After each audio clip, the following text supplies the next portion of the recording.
Hi, and welcome to Tales from the Fort. Every year, people visit the Treasure Coast to vacation, have fun in the sun, and hopefully find treasure. Some of them actually do.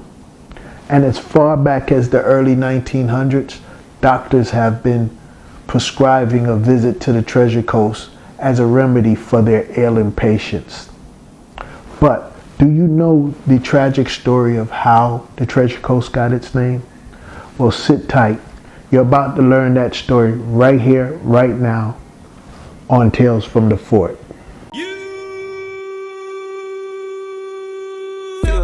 Wait, we only got 24 hours in the day. How much of that do you want to spend on something that already happened, man? You know, it's up to us. It's up to us every minute, every second to shape what we're gonna be living. Because, you know, that's what we got. We got today, we got right now, we got tomorrow, but you know, so that's, you choose what you want to do with your time. I love the water. I love where I came from, the memories, the future of Fort Pierce. So I just love Fort Pierce. Welcome to Tales from the Fort. Welcome.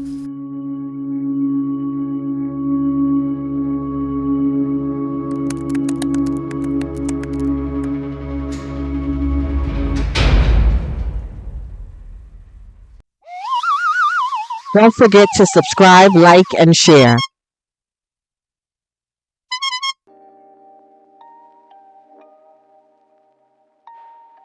In the time period of the fleet and before, the 1715 and before that, 90% of Europe's economy was based on the gold and silver from the Spanish New World. Every year or so, there would be two fleets meet in Havana, one from Veracruz and one from Cartagena. They would join up, create one large fleet, and then take the Gulf Stream up along our coast, and they were kind of slingshot over to Europe.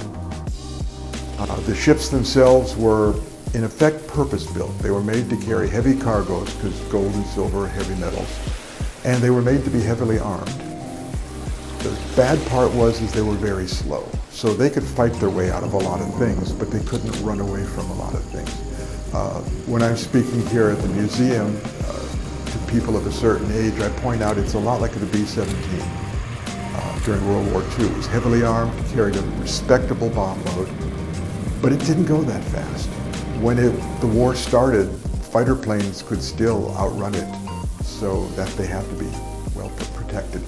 So that's what happened here. In 1704, the War of Spanish Succession breaks out in Europe. For 10 years, there are no fleets.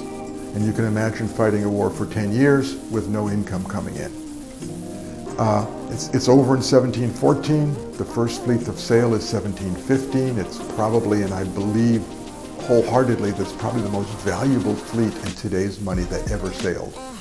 To give you an idea, in the book Golden Galleons, they picked up, in what's now Frederick Douglass Park area, they picked up two and a half tons of gold they salvaged in 1972. And that's when it was going for $40 an ounce.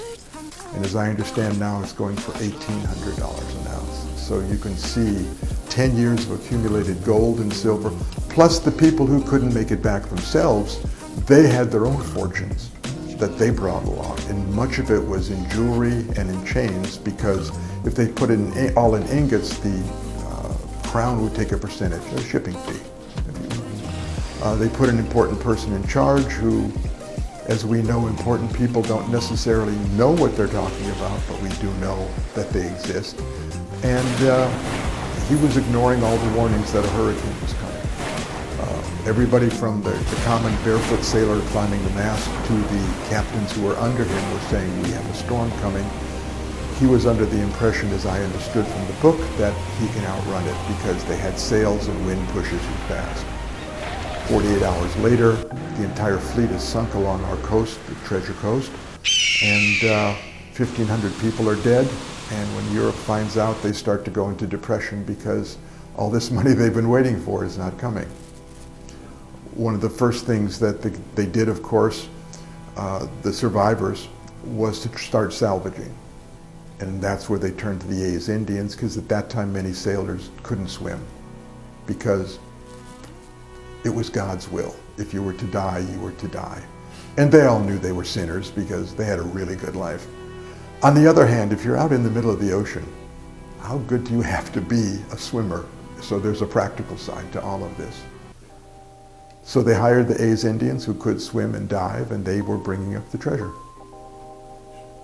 And the treasure's still being washed up and picked up by people because we really don't have a good idea of how much treasure was on the fleet. Now, the Treasure Coast was a term that was put together in the early 70s because they were pulling treasure off our coast, and it was one of those things that the newspapers come up with. We were actually part of the Gold Coast. But there came a time period when there was a lot of chaos in the south part of the state that we didn't want to be associated with. And so they decided Treasure Coast was a pretty good name. Thank you for watching Tales from the Fort. Don't forget to like, comment, share, tell a friend, and subscribe.